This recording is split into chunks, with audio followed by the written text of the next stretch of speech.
teach, and when you get, give.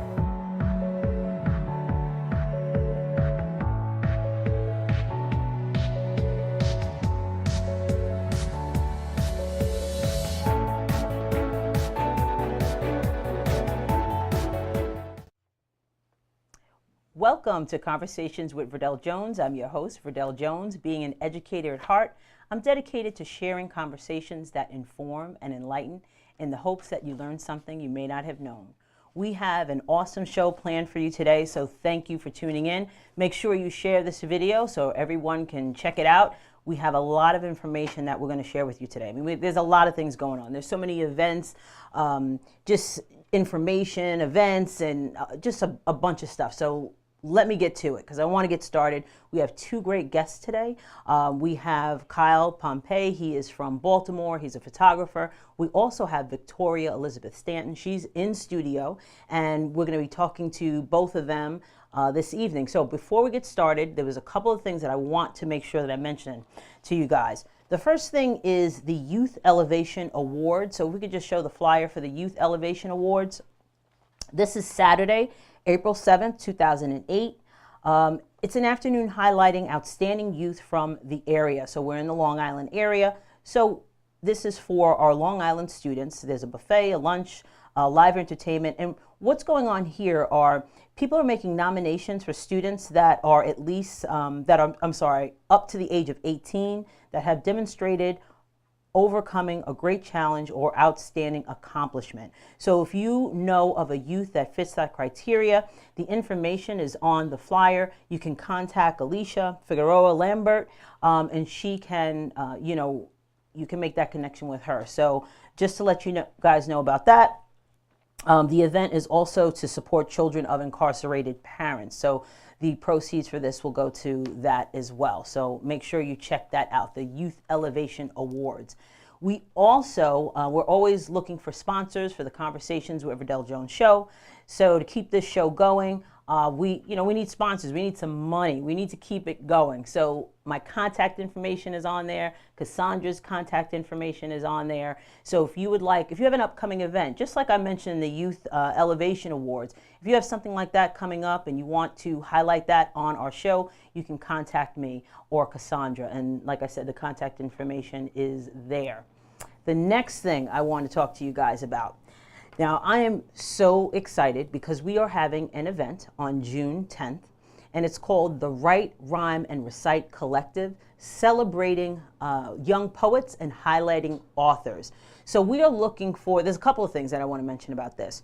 We are looking for authors to participate in the event, and the authors will be presenting their books, signing and selling their books, but we're also looking for students to apply for a poetry slam contest. So what'll happen is students will apply online. They'll upload a video of themselves reciting poetry. Then we will select the top 3 students to come to the Write, Rhyme, and Recite Collective to compete for first, second, and third prize. Top prize is $1,500. So we are looking for, like I said, authors. We're looking for students. We are looking for sponsors for that as well. So if you guys are interested in supporting our students, please make sure you check out the information. You can find it on deliteach.com. You can also find information on my Facebook page, DeliTeach, and all the specifics about the program will be there. And again, we are looking for sponsors for that as well. So we hope you guys, can support those efforts. Like I said, we have a lot of stuff going on, a lot of upcoming events. As a matter of fact, our first guest, Victoria Elizabeth Stanton, is going to be talking about an event that she has coming up, and I'm so excited about this event. So what we're going to do is I want to introduce Victoria to you, but before we do that, we're going to just take a little break. If we could just show the parent-agent video, and then we'll bring Victoria on. How do I get my child into the best college? Why is early planning imperative in the college process? In her new book, The Parent Agent, Verdel Jones answers these questions and more. What does it mean to be a parent agent?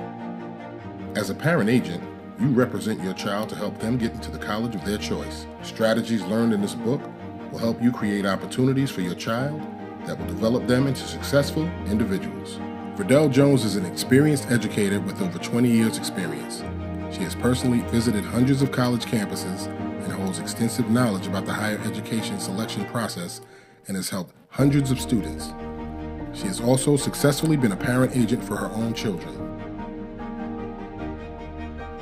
In her new book, The Parent Agent, you will be given concrete information on how to visit colleges, learn why knowing your child is critical in finding the right college, understand why starting early can make all the difference in keeping your child on track for higher education, gain an understanding of the financial aid process, and discover steps needed to financially plan for college expenses. You will also receive useful resources and checklists to keep you organized and focused. All of this information and more is contained in Verdel Jones's new book, The Parent Agent. So let this book be your guide through the college process to get to the end goal, your child enrolling into the college of their choice. To get your copy of The Parent Agent, go to deliteach.com and order your book today. Welcome back. As you can see, I have our first guest here, Victoria Elizabeth Stanton. Thank you so much for joining us. Thank you for having me. We are so excited to have her in studio. We always love it when we have live guests in studio. And we're just going to get right to it. You know, you're a business owner, you're a publisher, you're an editor. You have an upcoming event, which we're going to talk about, which I am super, super, super excited about. You know, and you're a very busy woman. You have a lot of things going on. We first met, I believe, on Facebook through the various groups. There's Black Long Island, Black Women Promote, and I think we probably connected through Positive Queens, Right. You know, Facebook group. All these groups, and we talk about them a lot on the show because I think they're so important to connect people. So I wanted to have you on to talk a little bit about your upcoming event, the Got Curl Expo 18. But before we do that, you're also an entrepreneur as well. Yes. So tell us a little bit about, you know, who you are and how you became an entrepreneur, and what was like the thing that sent you over the edge to say, you know what, I want to be in business for myself. Well, really, I spent most of my career in finance, either in like a credit risk position and or like underwriting, and I always found myself at a table like this, and I was the only girl or I was the only brown girl there, and I was constantly questioned, even though I had a lot of good ideas and a lot of things that I could change for the better, but I was only looked at as, oh, hey, you know, she's a young girl. She doesn't know as much as she thinks she does. So after many years doing that, I actually had a layoff, which was kind of like, all right, this seems like the perfect opportunity, right? Perfect timing for me to kind of pick things up and make things my own. Right. And I had a lot of colleagues who either looked to me as, you know, oh, she's so brilliant, she's such a trendsetter, and then I had the ones who were like, you need to just kind of conform, and being an entrepreneur, you make your own way. That's right. That's right. So. You make your own decisions. Exactly. And that's so interesting that you say that, because I think a lot of times, especially women of color, in the workplace, you're devalued. Absolutely. You know, and then what happens is the ideas that you come up with suddenly become someone else's ideas. Had that happen many a times, many a times. So, you know, sometimes it takes something to shift in your life. Like you said, you had a layoff. Absolutely. I've spoken to a lot of individuals who have that happen to them, and they say, you know what, this is the perfect opportunity for me to take charge and do my own thing. Absolutely. So yeah, definitely. So we were talking off set, and I think your daughter or son, you have a 13-month-old. So I have three. I have a 13-month-old, and then I have two girls, 9 and 10. Okay. So we're going to be talking about your event, but you are a busy woman, as I said in the beginning. How do you juggle all of that as a, you know, a mother with 3 young children, basically a newborn, the 13-month, you might as well say that. How do you juggle that? It's not easy, I'll tell you that. The most important thing to know is whatever you're doing, your kids are watching you. Right. So if you're going to, you know, take time away from them or, you know, give your time to other things, make sure you're doing it for good reason, and that they can, in the, you know, 5-10 years from now, that they can look back and say, wow, my mom was really amazing because she Right. was able to juggle all these things. She didn't sleep, you know, because they know I don't sleep. You just kept it moving. Yeah, Right. yeah. And I'm at every PTA meeting. Okay. I'm the coach for their cheerleading team. All right. I'm involved in my community, so I do it all. I don't sleep a lot, but you know, I feel like I have a purpose, and Right. I'm really starting to come into my purpose, Yeah. and it's amazing. It's a good feeling, right? It is. It is. You know what?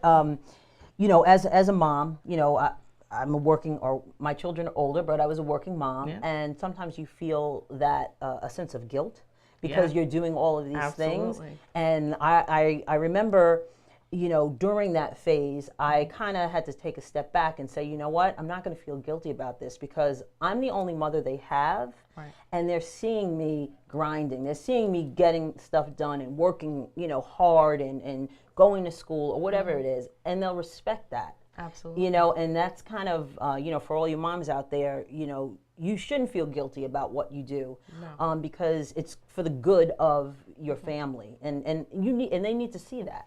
Absolutely. I mean, even growing up myself, my mom, she wasn't an entrepreneur, but she worked in Manhattan, and we lived in Long Island. Oh, wow. So, you know, this is 4 hours commute before Right. she even gets home, and she cooked and she did everything Wow. else she needed to do. So that kind of set the pace. Yeah. So there's no excuses. That's right. There's no excuses. I will say with the cooking, I felt guilty about that, and I had to let that go too, because my mom would cook, and she worked every single night. Yeah. There was a hot meal on the table. I'm like, you know what? I'm not that mom. Yeah. I Yeah. can't do it. Listen, there's a lot of alternatives That's too. right. There's That's right. those meal preps that you can do. I do That's a right. lot of meal prep on Sunday now. Right. But there's some programs out there that you can get a meal in a box, and they're And fresh food, and it's good. It is. I do the same thing.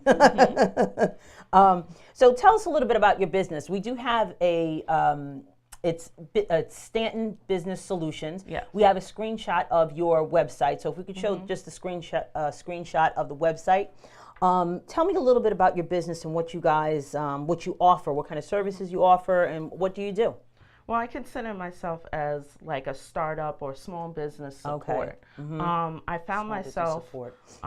amongst a lot of entrepreneurs. I know a lot of entrepreneurs. Okay. And a lot of them just, you know, you're trying to do a million things, Yeah. and you're a one-man show. Yes. You can't possibly do it. No, you you can't cannot. be your social media manager, your marketing my manager, goodness, your so bookkeeper. You know, you can't be all these so true. people. So I started this based on I knew a lot of entrepreneurs who needed these type of services. Right. So I offer a number of things from administration, bookkeeping, social media Okay. management. Okay. Especially starting up, a lot of people don't know the things that they're supposed to have, like if, as a retail business, setting you up on, you know, retail software and managing your customers, different things like that. Right, So, and that is such a great business to be in, because you know you're making money from that business, but you're helping people also. and I'm all about helping people. Yeah, absolutely. I know as a business owner, fledgling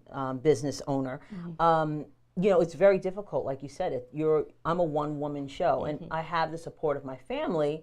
You know, my husband works with me, my kids, they're involved in media, so they help a lot. But you know, that day to day and those late night hours when you're thinking of things to do and how to get it out, and social media is such a big part of it. And I'm on social media, but I don't think I'm on it the right way, and I have no idea if We'll talk after. Okay. Because it's very challenging, It you know. is. It What is. platform do you use? Should I be on Instagram, or should I be on Twitter or Facebook, or you know, are people seeing my ads? We were talking also about a GoFundMe that I have for the you know, for the event that I have. Right. People comment on everything else, but they don't comment on that Right, GoFundMe. Right. That GoFundMe is scary. It's like that extra collection plate that goes around on Sunday. You're like, I don't know. Right, it just goes on by, you know. So, you know, that's the interesting thing about, you know, social media and being in business for yourself. Really knowing how to work, because it's hard. It's not an easy thing. It is, and remembering, you know, to pay the light bill. And Right, exactly. I need to make sure I, you know, reconcile my books for the month, and then I got to post my event that I'm having next week. Right, You know, it's yeah, a lot. It It's is a lot. And one of the things too, just to dive into it a little bit more, I think a lot of entrepreneurs are, and I'm speaking for myself, I'm involved in a lot of different things because I have a lot of different passions. And I think sometimes it's hard to put it all in one package, Right. Like what am I, and I think that really, when you're passionate about a lot of different things, it's hard to separate or put it together, I know that was hard for me as well. A lot of people said, you have to have a niche. You can't just, well, my niche is I don't have a niche. Right. That's what it is. I right. like a lot of different things and I interact with a lot of different people. So to kind of put myself in a box would be, Yeah, exactly. And why not share whatever gifts you have? Right. You have more than one gift. So yeah, it's a challenge. So I'm glad there are people like you that actually, help individuals with their businesses. You also do publishing and editing. So what type of publishing do you do? Yes, so I publish a weekly newsletter for Macaroni Kid, it's called. Okay. It's a family-friendly newsletter. I actually do the Glen Cove, Syosset area. Okay. And we post everything from events, product reviews, we take trips and different things like that. It's really been a blessing to me and to the people. I've been able to give free tickets to carnivals and different things like that too. And I'm actually starting my own blog, but we'll get to that. Oh, nice. Yeah. Okay. All right. Cool. So how can people get to the It's Macaroni Kid? Yeah. How can they get to that? So I'm on Facebook. It's Macaroni Kid, Glen Cove, Syosset. And then the website is glencove.macaronikid.com. Okay. All right. Thank you. Yeah, because I looked into that. I wasn't, and I got to the site and I did see some information on there. So I just wanted to see how that kind of, just came together and what your role was. One of my many hats. Okay. Right. Exactly. Like you're saying, you don't put yourself in a box, So let's go to the Got Curl Expo. I am excited. Can we please show the Got Curl Expo? It's Saturday, March 31st. It's the Saturday before Easter. Yes. I have my tickets already, and I know tickets are selling fast. Yes. So I am excited about this event. If you could just explain to people what it is, why you wanted to do it, how did you even think of the concept, and what you hope to get out of it? Well, to be honest, it kind of grew from a frustration. So I have, my hair is natural. My two daughters, they have natural, beautiful hair. But all three of us have different textured hair. So mine is some weird in between curly and wavy. My oldest daughter, Amira, she has like a very loose curl. It's more fine and it's a lot more manageable. Right. And it's very... It holds a lot of moisture, so her hair is never, ever dry. Oh, that's nice. Yeah. Because curly hair is, tends to be dry. Yeah. Exactly, which is very frustrating. That moisture, consistently, you have to, keep your hair moisturized. But anyway, go ahead. Right. And so I think because of her looser wave pattern, too, it helps retain some of that moisture. Now, my younger daughter has a very, very tight curl, and she has a thickness. It's like part in the Red Sea. Right. When it's time to do her hair. Right. And her hair is always kind of thirsty. It's right. Okay. Yeah. So 3 different textures. That means we all really need to use different products. Right. So over the years, just finding the right things. What shampoo works for her? What shampoo works for me? What conditioner? What, because with natural hair too, it's a daily fight. Yeah, it is a daily fight, right? It really is. And knowing what to use on, especially even the seasons are changing now. Right. So now we're going into summer. Yeah, it's different, right? Your hair is more, it holds more moisture in the summer. It's like your skin, Right. Your skin is super dry in the wintertime. In the summer, it's amazing how different it is. So your hair, I guess, is similar. Right. Yeah, exactly. So that, and then I actually have all nieces. So they all have curly hair. So we kind of all share little, this has been working for me. And then I have some friends who have been transitioning from perm to natural, which I never had to really go through because I've always kind of been natural. Oh, okay. Oh, lucky you. That's great. Okay. I did try for prom. I did do my edges. I did a little perm on my edges, but other than that, I've been natural. So, all of us kind of been sharing trade secrets and different things. Oh, I've been watching this YouTube or this Instagram girl. And it's like, hey, you know, this stuff tends to come to New York City. Right. And Brooklyn. Right. And Yes. I'm like, Yes. there are a Always. ton of minorities Yes. on Long Island. That's right. Why not bring something here? So being the trendsetter that Yes. I am, I said, I'm going to make something come here. Right. And it's going to be my own. So Right. that's how it happened. Yeah, really. I mean, it's fabulous. Like you said, there's always something, and okay, so there's always something going on in the city, and like you said, Brooklyn, all the time that has to do with all of this. And bringing it to Long Island is amazing and awesome. Were you nervous about bringing it to Long Island and people receiving it and coming to it? Like, I know I would have been like, oh man, nobody's going to come because nobody comes to events on Long Island. You know, like, how did you get past that?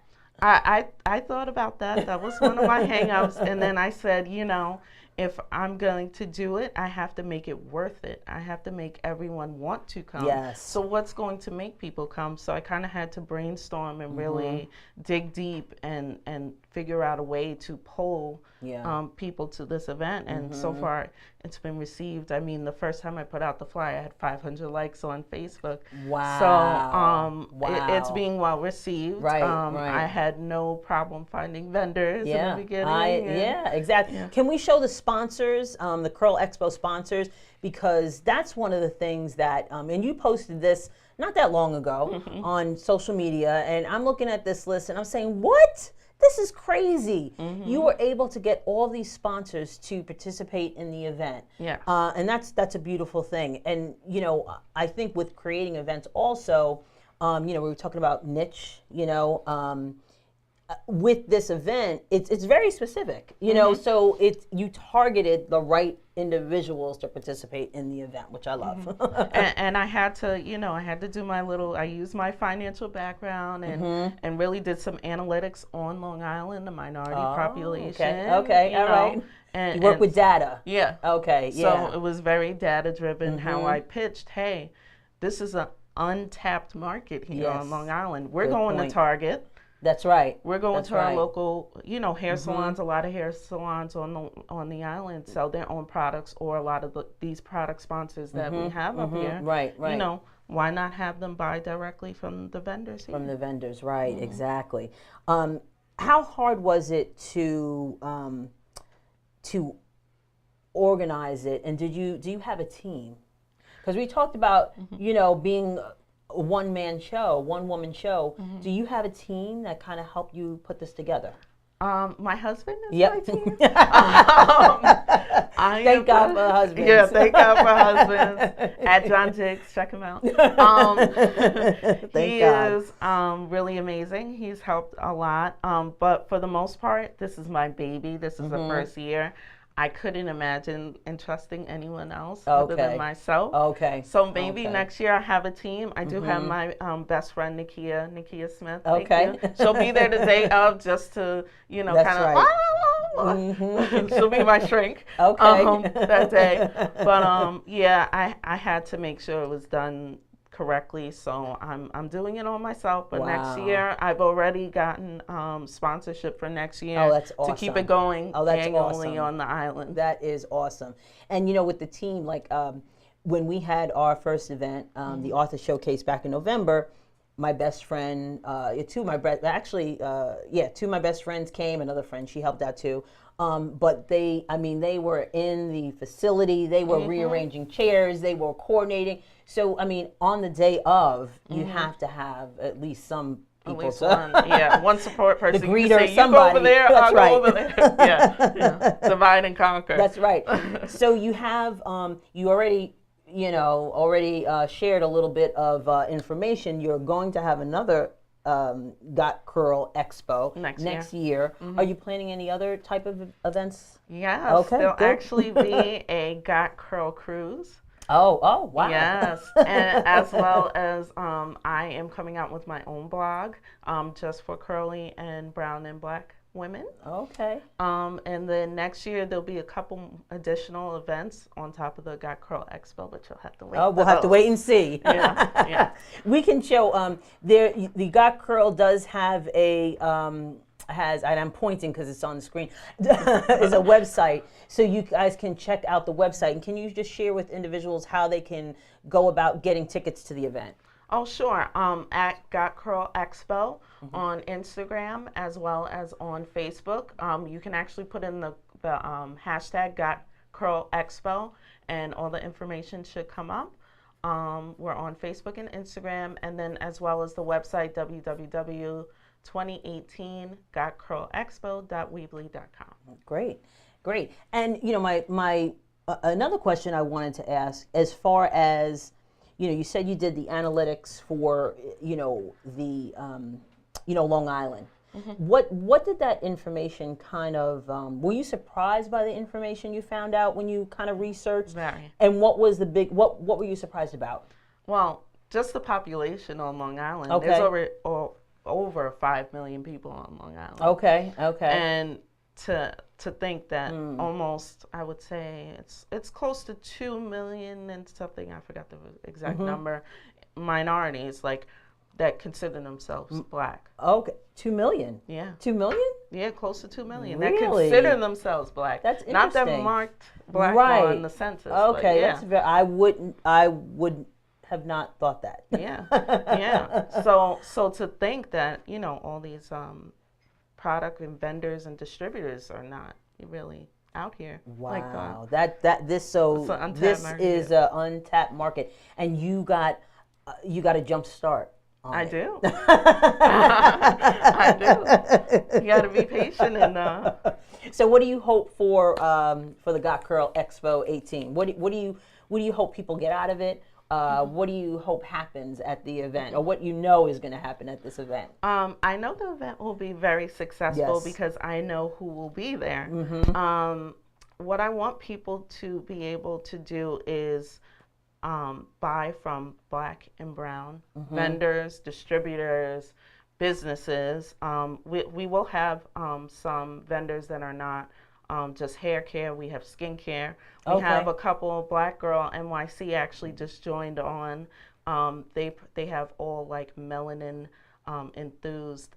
It's a lifestyle brand, so they have a lot of shirts and things like that. I hope that people can find the products that we need because, as you know, for our melanin, it's sometimes hard to find the right things. But if it's a Black business owner, who's going to know you better than yourself? Exactly. So I like the skincare part of it. And there are also going to be demonstrations there, Yes. right? I looked at the itinerary to see what was going on. And we talked about products and how we can get overwhelmed by products. So it's nice to have people there to actually be able, you can test or whatever, if the product may work for you. So and we have a ton of things. Anyone who will be attending the expo, we have a ton of samples, and I have full size and a little bit bigger than trial size, so you'll be able to really try. Right. It's not like a little tube. Yeah. Right. Yeah. I have a couple of those. You have a couple of those. I understand. Definitely. Good. So I want to thank you so much for being a guest on the show. It was so nice meeting you in person. We were just talking about how you meet people virtually, but you don't meet them in person. Yeah. And we've passed, like We've you been said, friends for 2 years. Exactly. So it's finally nice to get to meet you. I'm excited about this event. Just one more time, if you could tell people how to contact you in reference to your your business and the Curl Expo. We have a contact page up there, but if you could just let people know how to no, I don't think I have the contact, so let people know how to get in touch with you. Oh, sure. You can call me at 631-896-7223. The email is gotcurlexpo18@gmail.com, and then again it's at gotcurlexpo on Instagram and Facebook, and then hashtag #GotCurlExpo if you're looking to see the vendors or to see who's going. All right. Well, again, I want to thank you. We're going to take a quick break, and when we come back, we're going to Kyle's going to be on the line. You know what? Let's just run the parent agent again. I mean, who doesn't love the parent agent? How do I get my child into the best college? Why is early planning imperative in the college process? In her new book, The Parent Agent, Verdel Jones answers these questions and more. What does it mean to be a parent agent? As a parent agent, you represent your child to help them get into the college of their choice. Strategies learned in this book will help you create opportunities for your child that will develop them into successful individuals. Verdel Jones is an experienced educator with over 20 years' experience. She has personally visited hundreds of college campuses and holds extensive knowledge about the higher education selection process and has helped hundreds of students. She has also successfully been a parent agent for her own children. In her new book, The Parent Agent, you will be given concrete information on how to visit colleges, learn why knowing your child is critical in finding the right college, understand why starting early can make all the difference in keeping your child on track for higher education, gain an understanding of the financial aid process, and discover steps needed to financially plan for college expenses. You will also receive useful resources and checklists to keep you organized and focused. All of this information and more is contained in Verdel Jones's new book, The Parent Agent. So let this book be your guide through the college process to get to the end goal, your child enrolling into the college of their choice. To get your copy of The Parent Agent, go to deliteach.com and order your book today. Welcome back to Conversations with Verdel Jones. We just had an awesome guest in studio, Victoria Elizabeth Stanton. Make sure you get your tickets if you have not, because I think they're close to sold out, to the Got Curl Expo on March 31st. And the event is in Plainview? Plainview, okay. So we have our next guest coming up. Before we go to that, I just want to remind everybody that you just saw a video of The Parent Agent. Just to remind you, I am the author of The Parent Agent, How to Represent Your Child and Get Them into the College of Their Choice. This book is my personal and professional perspective on the college process, and I really wanted to share with parents how to navigate that process from an early age, how getting to know your child is important, the college visit, all of that. So if you guys have a student that is anywhere from 9th grade, 9, 10, 11, even 8th grade, this book is the perfect book for you to kind of set them up and get them involved in the things they need to be involved in to help them get into the college of their choice. So, as I said, we have a guest on the line, and Kyle, and I hope I say his last name right, he'll correct me if I don't, Kyle Pompey, or Pompey, is Pompey. Thank you, Kyle. How you doing? I'm good. How are you? I'm good. Journalist, and he was born more, and a lot of what he shoots captures the essence of his city. However, he also captures moments for his clients that they will cherish forever. So we are so excited to have Kyle on the line. We're going to be showing some of his photographs. We're going to be talking about his book. So, Kyle, I want to welcome you to the Verdel Jones Show. Thank you. Thank you. I appreciate you having me. Thank you. So, did you guys get any snow in Baltimore? Oh, yeah. We got about 8 inches yesterday. Okay. But it's all gone now. It's all right, yeah. We got about 14, anywhere from 19 to 14 inches, depending on where you like you said. Wow, yeah, we didn't get it that bad, but school was out, so we got a day off. Right, yeah, right. We got a day off yesterday, but today we had to dig out and go to school. Yeah. So again, I want to thank you. I have been, preparing for the show. I've been taking a look at all of the amazing artistry in your photographs that you do, and I really want to talk to you about why photography to become a photojournalist, and I also want you to explain what organic photojournalist is. Okay. I kind of stumbled into photography. I wanted to get a shot of a bird. So I had to buy a camera that was good enough to get close, and then somebody saw me with it and kind of snowballed into what I'm doing now. I would say I'm an organic photojournalist because I try not to like stage shots or like prompt anybody to do anything. I just want to capture what's naturally going on. So right. I would consider that organic, even if I'm working with a client one-on-one. Mm-hmm. I try not to give, much direction because I want them to be who they are, and I just want to capture that. Right. Like it's like capturing the moment. Exactly, Yeah. exactly. And like I'm not, I'm a photographer, but I'm not the best at posing people. So, I had to figure it out quick. I was like, all right, let me just capture them. And it worked. So people love seeing how they are in the moment, without me trying to make them an actor or an actress. Right. You know what? That's interesting that you say that because, photography really has changed through the years. When I look at our wedding photos, we've been married almost 30 years, and I take a look at our album. Everything is staged, and I look at my parents' album. It's the same way. But you look at a wedding album, they are so different. It's that's evolved over the years.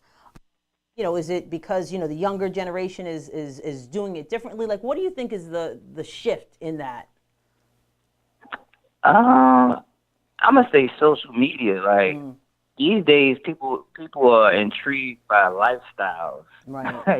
So Yeah. showing fun in your life is what's popping. Right. Right. So those static photos, they don't work anymore.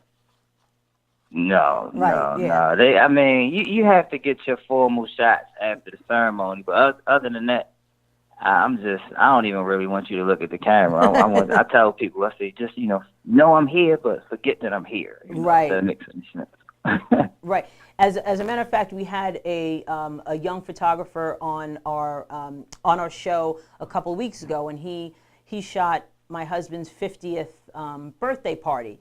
And the shots that he got were very similar in what you're talking about. It was people dancing. It was people, engaging. And it was really cool just to see the different, shots that he was able to capture exactly the way that you're saying it. Right. Yeah. You want to be able to tell a story at the end of the day without you having to be there to narrate it. Right. And like you said, it is a story. You've been getting a lot of media attention, around your work.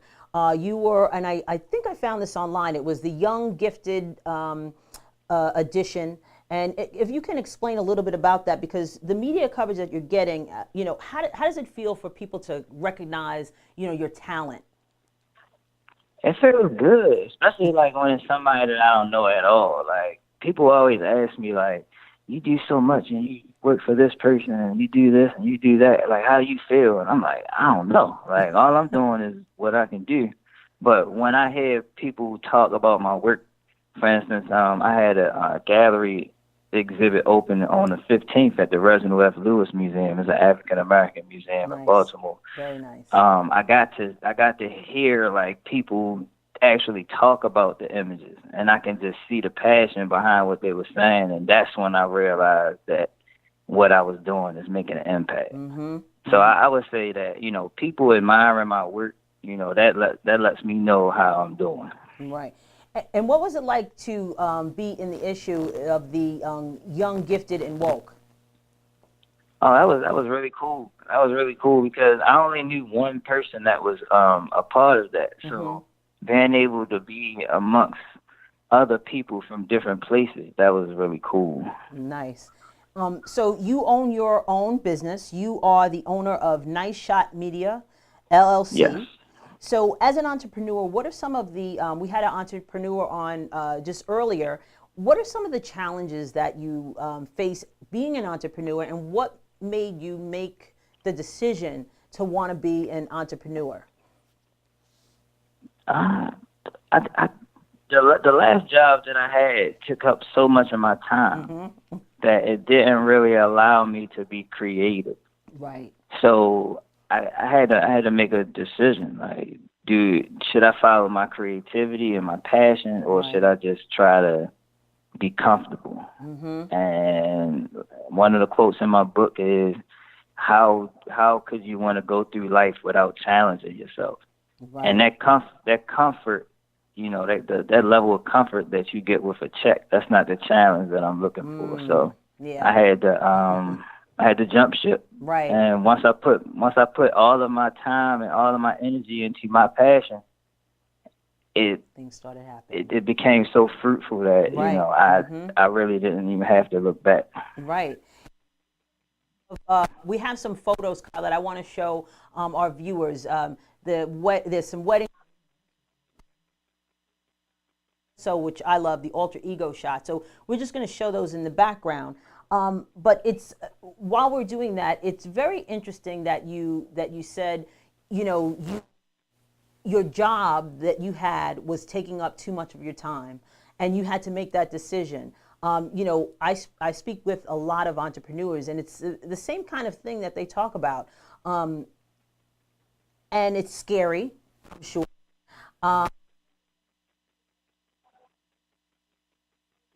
Scared or nervous about going on your, leaving that 9 to 5?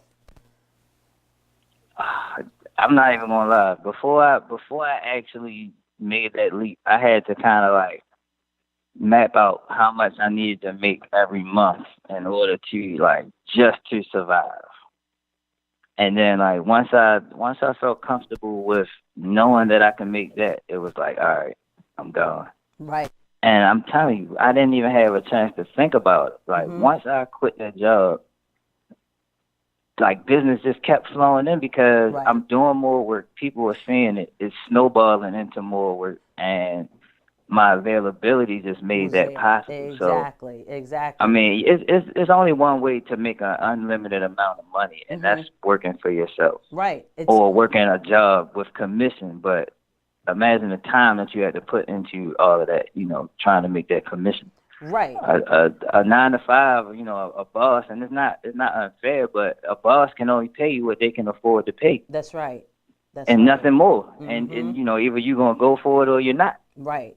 And it frees up. And it frees up your time. I'm sorry. It frees it. I think that's key, and I think a lot of people who are trying to make that decision, whether or not they should, be on their own or not, it frees up your time to do what you're passionate about, and in freeing up that time, you're able to work it. You're able to get your business going. You're able to, get customers or clients or what have you, and explore different options. So I just applaud you for, taking that leap of faith and really working your passion.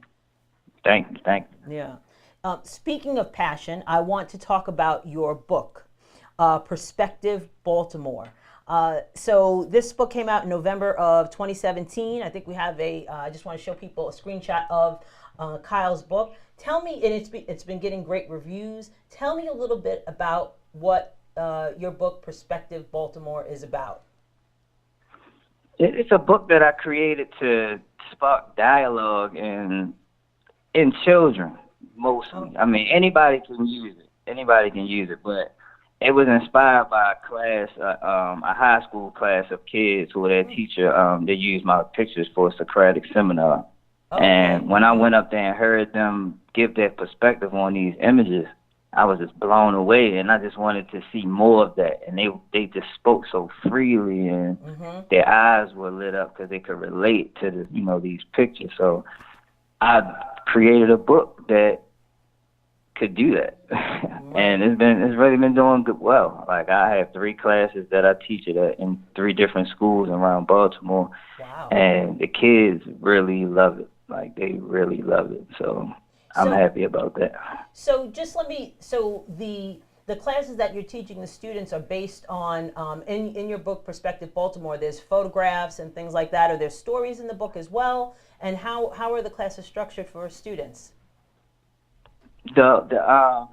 It's basically a photo book with room for them to write their perspectives on the pictures. Oh, okay. Oh, that's awesome.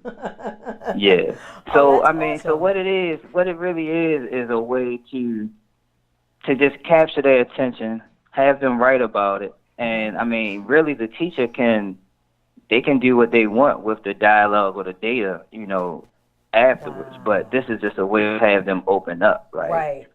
The inner city kids in Baltimore, like they are like traumatized by normalcy. Right. So what I do is I take a picture, I stop time and let you see what's really going on. So when they look at these pictures, like they're like, wow, I walk past this every day, and it might bring up a situation, Right. that happened to them in their life, and it might make their teacher more empathetic to what they're going through that they didn't know that they were going through because Wow. they didn't have a reason to open up. So Mhm. it's just a way to collect data on their students and help them better help them. If So that makes any it's sense. learning for the students to be able to express themselves, but it's also learning for the teachers as well. Exactly. Right. Exactly. And because, in some instances, the teachers might not have those experience of the students, and this is the way that they can kind of, hopefully relate to them. That's what I'm kind of seeing how this plays out. That's exactly right. I'm Hmm. like, I started a right. Well, I was I was granted the opportunity through writers in Baltimore schools to go into a middle school and apply my curriculum. Okay. Today was the second day, and it's a Caucasian woman that teaches with me, and Okay. she hasn't been, you know, I'm gonna say she hasn't grown up in the same elements that Right. me and these students have. Right. So Okay. she can't really relate. So like Hmm. the first day we split the kids up, and I'm over here having fun with my kids, and her kids over there wondering like, wow, we're having so much fun. So we ended up bringing all of them All together. together. Right. After the after the class, she was like, the other teacher was like, you connect so well with them, and I just wanted to say that's because I am them. Right. You know what I'm saying? Exactly. Like Right. I know what they're Exactly. going through. Like I know exactly what they're going through, and Right. they can feel that. One of the little boys said today that one of the things that he can do really well is tell whether somebody's real or fake, Okay. and he Hmm. calls me every day. So Wow. it's like they have to be comfortable with you in order to Absolutely. open up to you. That's And I'm right. not here to tell them what to do. I'm here to be a conduit to help them be the greatest people that they can possibly be, Right.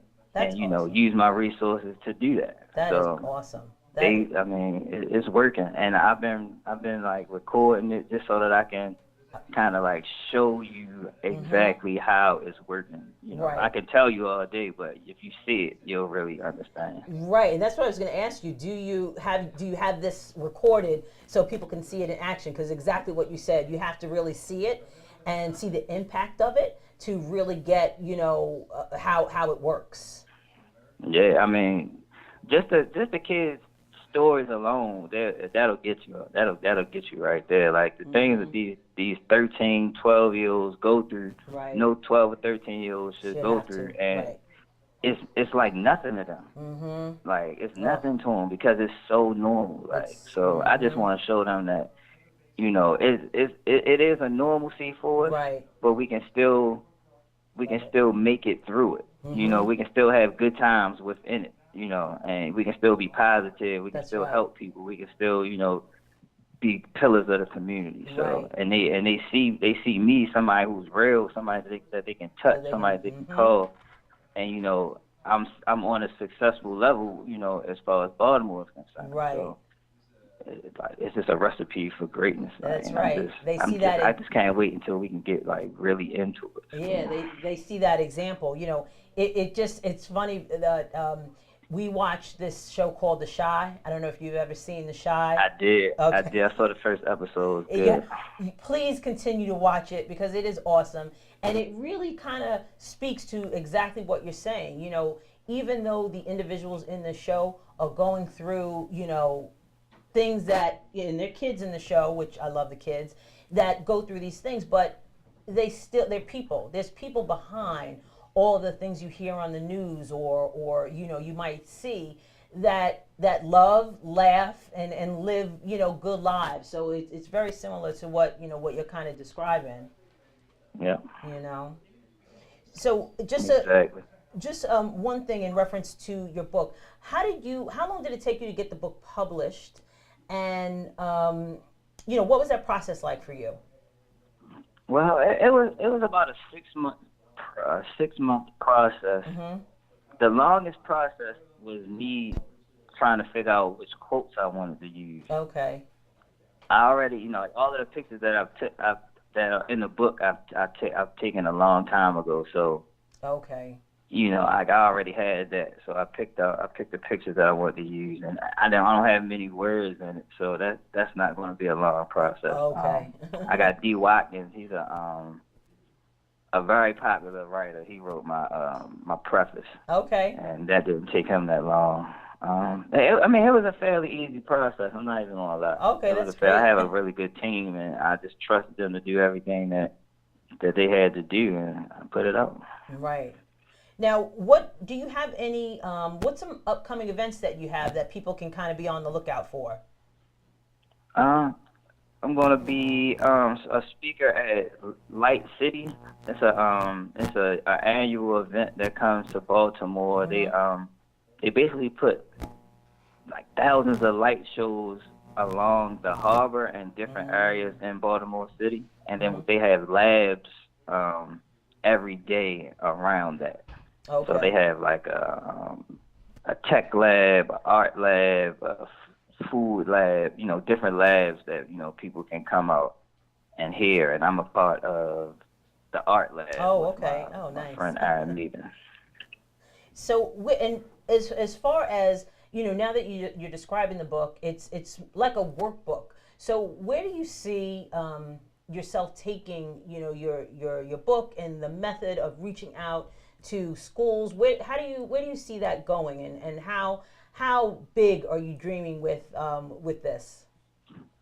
I would love for the book to be in like schools everywhere. Mm-hmm. Like, it's because I feel like it's a really good tool for teachers to Really kind of like be creative and get to learn their students. Aside from schools, like I feel like once one school picks it up, it'll kind of like catch on. have a ripple effect. That's right. So yeah. that's what I'm kind of hoping. And my speaking engagements, I hope that somebody will hear me and want to implement it into their program. But aside from the education system, I'm also working with a mental health clinic to kind of like model a workbook for their clients off of the model of my book. Wow. So That's I'm awesome. actually in phase 3 of that right now. We had a doctor come in and assess like 250 of my images to see the best 50 of them that will help patients. And Wow. she went through how to assess the patients based off of what they say about these images. So that's really like my mission right now to see if the book can help mental health patients. Right. It's kind of like art therapy. When you have the students actually make it's usually with younger students. You have them draw, and art therapy is Hello? Yeah, I'm still here. You can hear me? Yeah, I can hear you. Okay. It's similar to art therapy in that except they're reacting to an image that they see as opposed to creating an image, which is very interesting. Yeah, and that's exactly what the doctor said. So where can people pick up your book? I'm going to put some contact information up for individuals, but how can people reach out to you, and how can they pick up your book? You can reach out to me via Instagram, Facebook. I'm Nice Shot Kyle on Instagram. I'm Kyle Nice Shot Pompey on Facebook. Or you can email me, kylepompey@gmail.com. And you can get the book on Amazon. Just search Perspective Baltimore and it should pop up. Okay. And you also provide photos for people for events and things like that. Can people reach you through those means for that service as well? Yes. Please do kylepompey@gmail.com. Okay. Well, I want to thank you so much for being a guest on Conversations with Verdel Jones. I'm so happy that we were able to connect. My good friend, my best friend, Ruth Shirley, kind of introduced us and made the connection, and I'm happy that she did. She said you were an awesome person, and she was right. She loves you, by the way. She's awesome. Like I don't think I've ever connected with someone so quick. Right. Like we have a lot in common. Like her name's Ruth. Both of my grandmother's names were Ruth. Oh wow. And she has Long Island in common. I have family in Long Island. Okay. So my mother and my mother's side of the family is from Hempstead. So. Oh, okay, okay, all right, wow, yeah. She had nothing but great things to say about you, and I was so excited to be able to speak to you. And thank you so much for sharing that information about your book, Perspective Baltimore. I see a perspective New York, perspective Chicago, perspective Philly. You know, I think it's just a wonderful tool to work with students. And then you have the arts thrown in there as well, but you're also addressing some issues and having them express themselves. So really kudos for you on developing such a tool. Thank you. Thanks for having me. And you had some great questions. I appreciate it. Thank you. So Kyle, thanks again. And I want to thank everybody for watching Conversations with Verdel Jones. Have a good night.